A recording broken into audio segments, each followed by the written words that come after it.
Hello everyone and welcome back to my YouTube channel with another informative and useful video. So guys, in this video I'm going to be show you how can you fix SIM failure on iPhone. So guys, if you are facing this problem, then how can you fix it? So guys, let's start our video without wasting any time.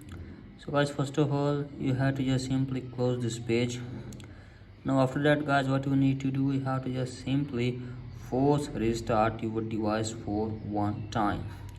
So guys, simply force restart your device for one time. Simply press on volume up button and power button and hold it, and after that slide to power of your device to 15 to 20 seconds, and after that simply open your device and check if the problem is fixed or not.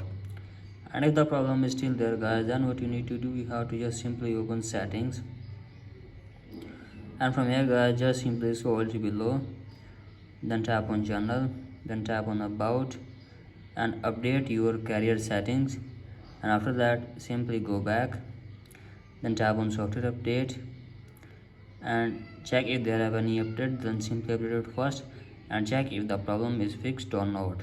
And if the problem is still there guys, then you have to just simply go back, then scroll it below, then tap on transfer or reset iPhone, tap on reset, tap on reset network setting, enter your iPhone passcode and reset your network setting, and hopefully your problem will be fixed. So that's it for today guys. Hope this video helped you. If you like the video, please subscribe to my YouTube channel as well. Thank you.